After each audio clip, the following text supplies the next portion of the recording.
Hello and welcome to the Cook Memorial Public Library Podcast. I'm Nate Goss. It's become a cliche to say that COVID-19 has turned our world upside down. But I'm going to go ahead and use that cliche again because, hey, COVID-19 did turn our world upside down. As the pandemic continues to impact every facet of our lives, individuals, institutions, and businesses are all having to rethink what life looks like, how we interact, how we work, how we do business. This is certainly true of the library, as anyone who has visited us since reopening can tell you. And it is also true of an industry we work very closely with, book publishing. And so for today's episode, we wanted to dig into how the publishing industry has adapted over the past few months, not just with COVID-19, but also with other momentous changes from this year, such as the Black Lives Matter protests against systemic racism and police brutality. And who better to talk about publishing's position right now than today's guest, Skip Dye. Skip is Senior Vice President of Library Sales and Digital Strategy and Senior Vice President of Sales Operations at Penguin Random House, one of the big 5 trade book publishers in the U.S. We had a great conversation that covered a lot.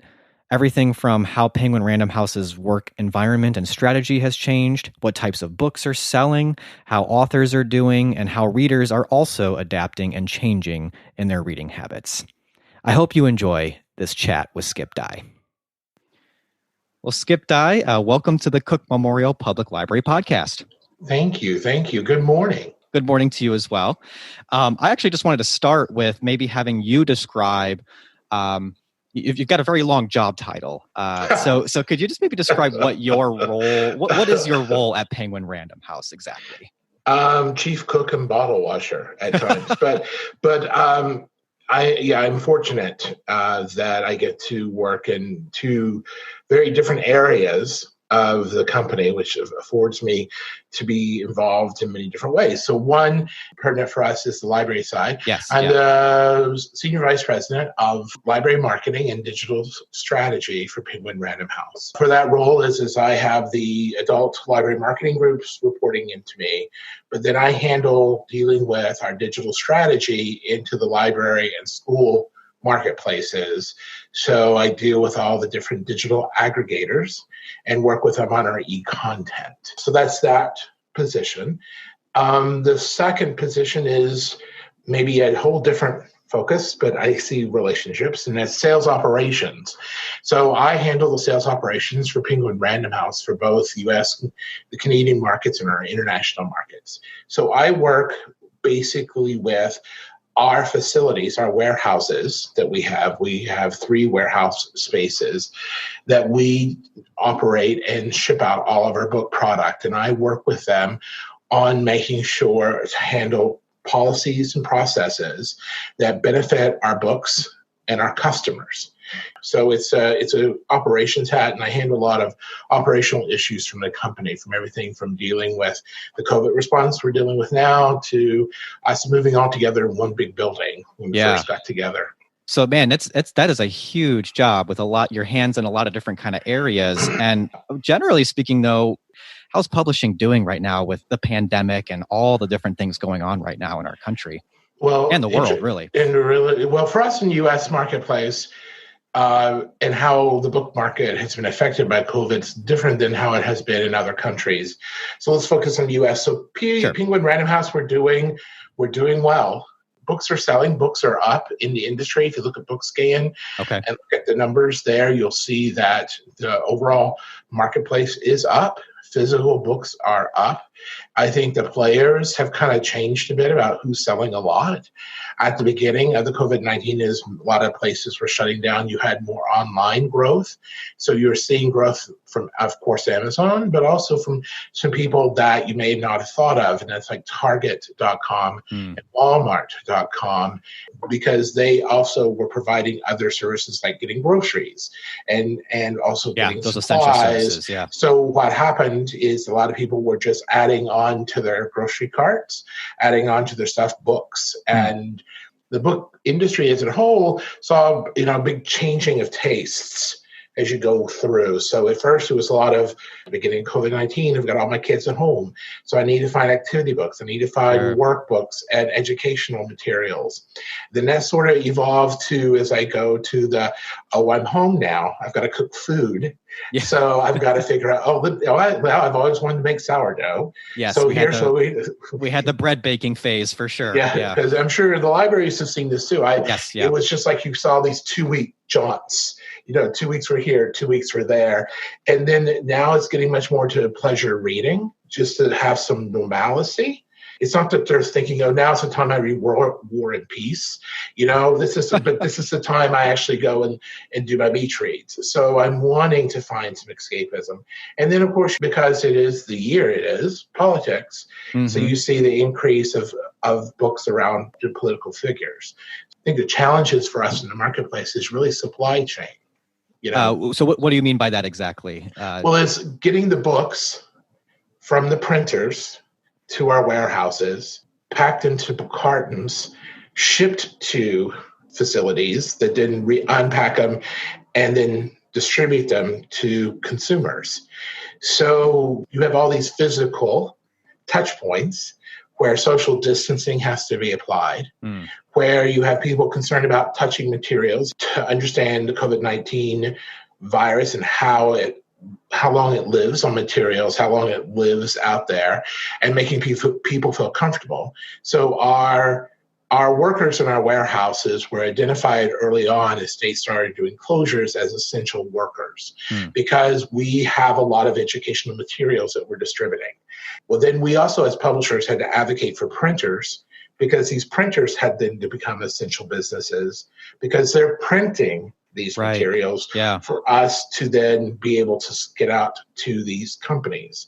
Then you have retailers who have these huge distribution centers that are now being bombarded with tractor trailer loads of toilet paper, and tractor trailer loads of rubbing alcohol and sanitizers, and people are buying all the Lysol they can get, and handling toilet paper and handling books all take different skill sets and different areas, and it's just managing that whole speed to market. So all of that's why I talk about the supply chain. Yeah, that makes sense. Yeah, thanks for elaborating a little bit more on that. So these are some of the things that are kind of having to be adapted to now. What do you think is going to be some of the more long-term effects that you're going to see from this? Well, one thing I think we've realized, we don't have to be in New York City to work. We're closed now through the end of this calendar year. We've decided to keep our offices closed, but we have been working full time. So I think that's going to be a change. I think supply chain is going to be affected by this for the long haul, thinking about how things are packed in cartons, how cartons are shipped and delivered, because this COVID-19 is not going to go away anytime soon, and also what's going to be next. So I think that that's going to change how we look at what we're doing. Our publishing program, Penguin Random House is such a large company. Yes, yeah. We're doing close to 9,000 books a year. We're seeing how our publishing programs may be adapting. So I think we'll see many more workbooks coming out, many more home activity books. Yeah. Everything from camping in your backyard to basically understanding, how to help your kids have a good remote experience with their classroom. So I think that for us in our publishing program, you'll see the effect of the COVID-19 for some time. And I think that's actually a good thing. I think we're now giving people what they want. Right. And it's interesting, though, you're talking about kind of being able to adapt as far as what types of materials and books you're putting out.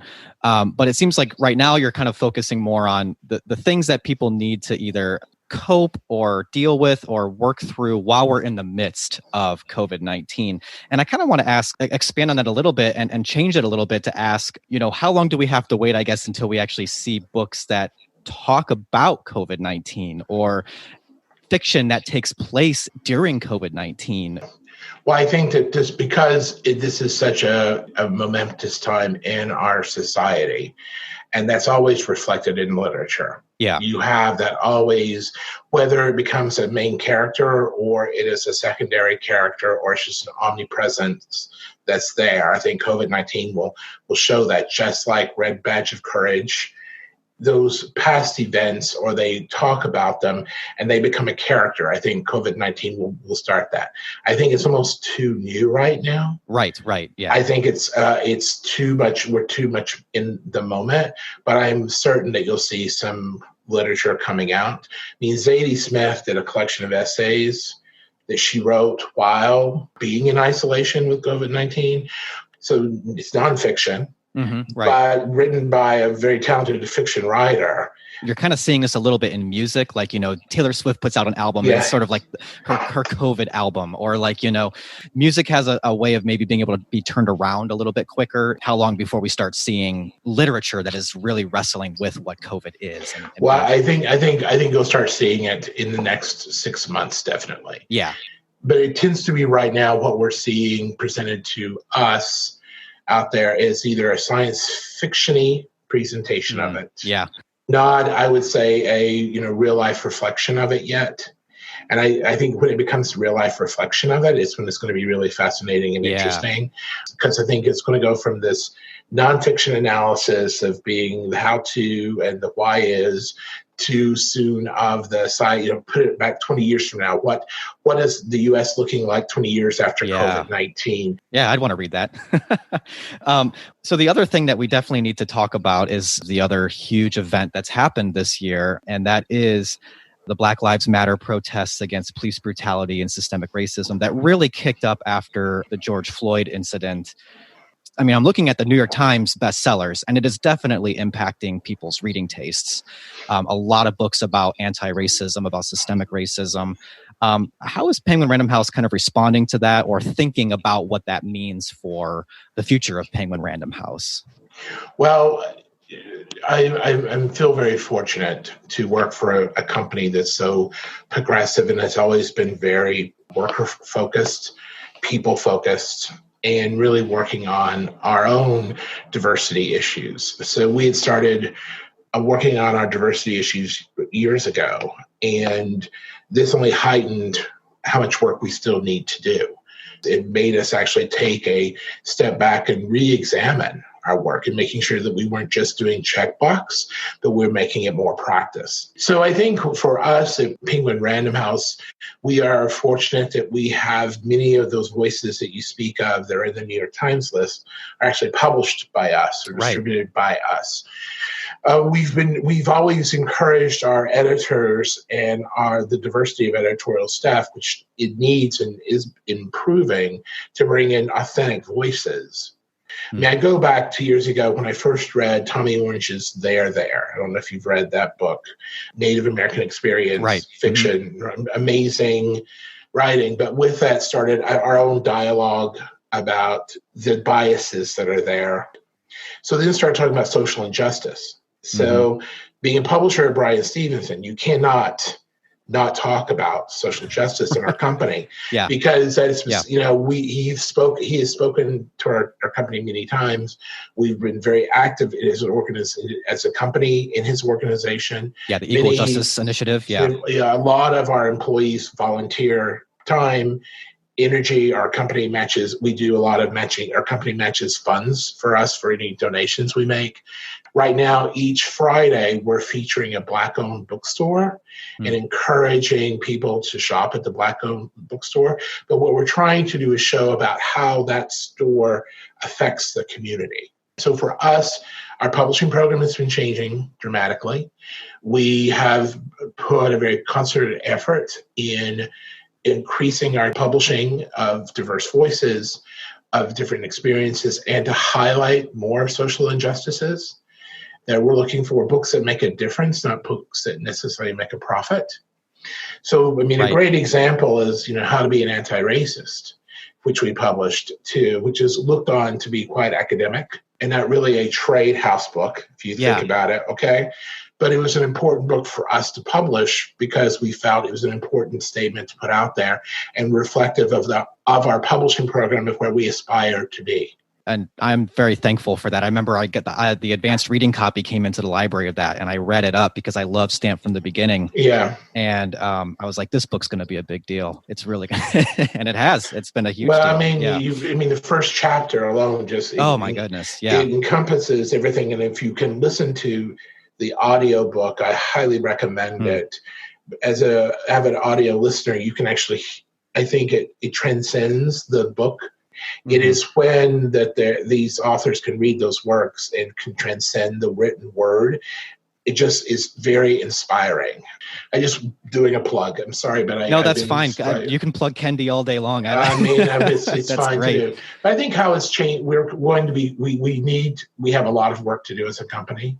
Well, I think I even read I think it was just recently that Penguin Random House had launched an imprint with Phoebe Robinson called Tiny Reparations. Yeah, that I was very excited about because she's so great. Yeah, she's fabulous. I was fortunate. I've worked with her twice at different events, and she is a delight and a powerhouse, and is an amazing mind and an observer and a commentator of trends and people and what they need to do to improve.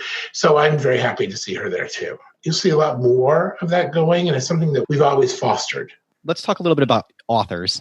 How are your authors kind of coping with writing and launching books during this time? And maybe as a secondary question to that, like, what are you seeing sort of Penguin Random House doing to help your authors? The helping the authors is that each one's a unique individual, and it's talking to a creative person who's finding what's best in them for them, their lives. We don't know what the other person is going through. We have to empathize and listen. What we're doing for our authors now is really focusing in on authors that already had a strong digital presence, look to magnify those authors. For a lot of authors that we have, especially literary authors of poetry, some histories, they tend to be more driven related to appearances or readings to stuff. Right. So, and they may not be as digitally apt. So what we've been doing is helping them train. I think one change that occurred that has worked out better than I ever thought it would was authors who were reading their own books for our audio. So they'd read the audio with stuff. So we send to authors and readers this suitcase that's a mic, it's a light, it's everything. And we help them record their books like we're doing now. Wow. Okay. So they're not even going into the studio now. They're just doing it from home. Doing it from home. So, or, doing it, doing it in their closet. So we had one author who had found that she felt most comfortable reading her book in her closet with the door closed, with her kids outside sitting, listening to her. Listening to it. Wow. Okay. That's cool. And yeah. But she didn't want to see them. So keep the door closed, but so it's like those kinds of stories. So I think how we're helping our authors right now is helping them navigate what the new world is going to look like. We've been doing a lot of virtual author events, but we're not going to send any authors out to do any autographing or be out there. Yeah. We want them to be comfortable. We want everyone to be safe. So you talked a little bit about trends as far as like what people are reading right now. Are you seeing any trends in the proposals that you're getting, like the authors and what they're sending in? Are there certain themes that you're seeing or trends in the submissions at all? I think what we're seeing now is you're seeing a lot of nonfiction, how to help your kid learn. We've been seeing a lot of those. Oh yeah, because so many parents are trying to scramble and figure out to do that to right figure out now. How to homeschool their kids. Celebrities who are now proposing books related to their podcasts that they've been doing or their little video things that they've been doing from during this time, like mixology or here's recipes I'm making and stuff like that. There's a lot of celebrities who have been doing those. So I think you're seeing those coming to be. In terms of fiction, we have been seeing fiction that's more literary. I think you're seeing much more somber stuff being proposed right now. Yeah. And so we'll see how it continues. The number of submissions has not halted.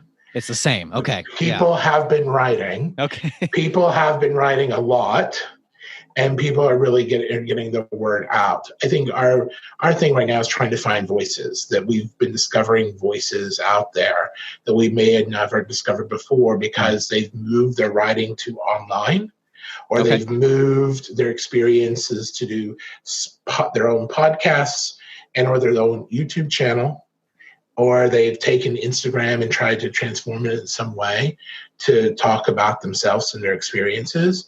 How do you seek out those voices? I mean, we literally have thousands of editors. So you have those folks out there who themselves are reading, who themselves are making discoveries, who may hear about an author from another author or a podcast from another author, and then they'll go and research that. Other publishers do the same sort of combing the digital sphere to see what's out there. And I think agents too are doing the same thing. Does it matter who your agents and editors are? If you're trying to make this change, do you also need to kind of evolve as far as who is doing the deciding of what is interesting, what's a good voice to listen to, things like that? Well, I think it goes back to the publisher of the imprint. It's what the publisher has their editors, and the publishers, they see the vision for their imprint. So you have like Knopf and what their vision is of excellence and what they're looking for in the editors who work for them. Or you have 10 Speed Press, who's more lifestyle and is looking for things of that sort. So I think if you talk about how they go and foster and find, I think is that it's like minds working together to have a mission for that imprint. So this is, a library podcast. So let's talk about libraries a little bit here. So the library-publisher relationship, it's a really special partnership, to get good books into the hands of readers. How do you kind of foresee that publisher-library relationship changing, if at all? How that's going to evolve because of, the changes in reading habits that you're seeing from COVID-19? And I think discovery is key. I have been taking a strong philosophy change of promoting resources to libraries right now, because I think right now librarians are under a large stress as being essential workers themselves for their community that they serve, because now librarians are now being asked to be like sometimes school librarians. A good school librarian is making sure that their collections augment and move forward the curriculum that the teachers are teaching. And they are a great resource for those teachers. A public librarian, how you're dealing with the public is a little different in their needs previously. Now that's changed because of funding changes and funding crises around the country. Some of those workers, especially school librarians, we have seen many of them been furloughed and or laid off. And unfortunately, their role is so vital to the success of the school system. So I think we've been trying to give resources and bringing up topics that public librarians, even though they may be youth librarians, children's librarians, are now having to face in a different way. Black Lives Matter has changed how we want to give and help resources, in the fact that libraries are now, it's always been seen as community centers, and they are the heart of their community. And a good librarian builds a collection, as I've always said, that reflects the community, but then brings in stuff to help the community grow, to evolve, and to bring it in not with a sledgehammer, but to bring it in and to introduce new ideas and new concepts. And right now, I think public librarians are being so challenged to actually be experts on so many things. So yes, our books are there. Yes, our books will help. But what other resources can we help to provide? Right. One of the challenges that I'm kind of already seeing or can predict will be unfolding is this challenge of schools, a lot of schools in the country going full remote, at least in the fall. And so when it comes to school libraries, a lot of these kids might not even have access to that library, but the public library is open. So, trying to figure out, like you're talking about, these parents who are going to need help as far as having books for their kids to read at home that maybe they normally would have gotten at school. And also, there are going to be some challenges ahead. You're digital. You have a great digital library collection, right? So then, how do you serve that up? Because right now, the whole idea is discovery. As I talk to the different aggregators, these are the digital providers like Overdrive or Biblioteca with Cloud Library. Those talking to them now and really challenging them that They need to change rather than just showing the thematic shelf sometimes or the most popular. Right. They need it. We now need to help drive parent needs or help anticipate and help or easily find to say, I'm a parent, I've got a kid who's in the third grade. He's at this reading level I've just discovered. How can I see all the books that are in that reading level really easily and also understand the curriculum that the school he's in is teaching? Yeah, that's really interesting to think about those digital platforms and kind of revamping what those digital displays look like to something that's more, I guess, maybe it's just the word is pragmatic to what parents need in this time, you know? Well, I'm not speaking about your library specifically, but I know other library systems have had much more of a Netflix philosophy for their digital library. I think that's experience. Pretty pervasive. Yeah. And it has its place. Yeah. Which I'm not saying it's bad. Yeah. What I am saying is now there's also a second need or another need, and that is a much more directed collection. Yeah. So it's one of the things that I've argued with librarians, and argue is the wrong word, discussed, is the fact that I see a lot of library systems who don't practice true collection development with their digital side as they do with their physical side. So for our listeners who aren't librarians, what do you when you're talking about that? What do you mean as far as? Well, what I mean is that I go back to the example of I've always felt that libraries do best, and this reflect their community. So they may bring in a collection development. So if they are dealing with a community that is, say, challenges that are related to low income, or maybe they have an influx of immigrants to their community, they'll work to bring in physical resources to help address those needs. But their digital resources will still reflect a very populous New York Times philosophy. But I see what you're saying. It's almost like, you have the library has a collection development policy, and it gets applied very thoroughly to the physical collection. And the ebook collection, just traditionally, has often been seen as more of popular leisure reading. And that's sort of how it's been developed that way. And I think what you're saying is very important, that, the collection development policy needs to be applied as a whole to the ebook collection now as well, especially because we are in this time, where people's reading needs electronically are very different maybe than they were before. Well, and that's why it's very important for us that we try to everything we publish have a digital version of. And we also try to have a large print version of it. We also try to have an audio version of it. Yeah. We believe in being format agnostic. So what can our listeners do? What advice would you give our listeners to, if they want to make sure that they're supporting publishers, supporting authors, supporting sellers, really just the book industry as a whole? In this time, what are some of the things that you think our listeners could do to make sure they're supporting books? Share what you're reading. Share with others what you're reading. Talk about those books that are making a difference for you. That's what helps us. Start reading some of those to-be-read books that you have. It's not that I don't want you to spend money. but take this time and start reading those things you meant to read and enjoy them and share it. The other thing is just to take time and to continually reach out to authors. Follow somebody on Facebook, send them a tweet that you liked their book or didn't like their book for that matter. Yeah. I think it's just making connections right now is good. I just hope people take care of themselves. I want everyone to be healthy. I want people to grow and wake up every morning optimistic about the day that they have. And if reading, I think, is an important part of that. All right. So our last question is what we ask all of our interviewees as we wrap up here. And that is a simple question. Skip, what have you been reading lately? Oh, my God. Well, I'll tell you what I just picked up again. And I have this on my desk because I've been dipping back into it because it's something, and this is a new copy that I just bought because my old copy is in very bad shape, and it's The Places That Scare You by Pema Chödrön. I guess it's appropriate for right now. As I start going back to being reflective, like trying to do things. And it came from me listening to Simon Sinek's podcast, Bit of Optimism is his podcast is called.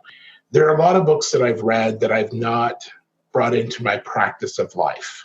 And I remembered when I read this book, The Places That Scare You, it was not in a difficult time of my life. It was a fabulous time of my life.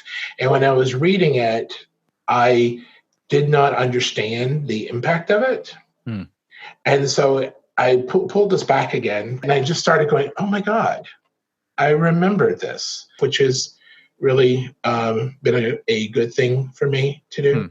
Yeah. So I had never read Born a Crime. I did the audio of that. Yeah, that's great. Didn't do the audio. So good. I was totally gobsmacked. Everybody loved it. Everybody said it was great. It's just one of those things you just never got time to read. We all have those. This is in my list of 5 things to read. So those are things I would recommend right now. Okay, great.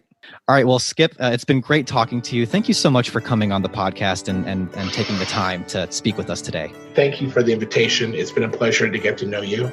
And I wish you and yours health and best wishes to your library. All right, thanks. And same to you and all the folks at Penguin Random House. All right, well, that's today's episode. I hope you enjoyed that conversation as much as I did. I want to thank Skip Dye once again for coming onto our podcast, taking time out of his very busy schedule to do that. As he mentioned, right now, the best thing you can do is just keep on reading and keep sharing what you're reading, and hopefully our library is able to assist you in that endeavor. So we want to encourage you to use our website, cooklib.org, to search our catalog and find some good books to read. If you're not sure what to read, I'll also use this moment to plug our Bookies service. If you've never heard of that before, head on over to cooklib.org/bookies, BOOKIES. You can fill out a form that asks a few questions about your reading tastes, and then you will get personalized suggestions from one of our librarians. It's a great service if you haven't given it a shot. While you're over on our website, also check out our blog, Shelf Life. That's where we often recommend books and write up other blog posts about local history, genealogy tips, and so much more. That blog can be found at shelflife.cooklib.org. If you ever want to talk to us anytime about the podcast, you can do that through Twitter. Our handle is @CookLibrary, or you can email us. Send those emails to webmaster@cooklib.org. And if you do enjoy this episode, if you enjoy this podcast, please tell the folks around you all about it and let them know that they can catch this episode along with any past or future episodes in Apple Podcasts, Spotify, Stitcher, or wherever they like to get their podcasts. And lastly, if you'd like to show your support, please consider giving us a nice little rating on Apple Podcasts. Those ratings go a long way towards helping us get noticed.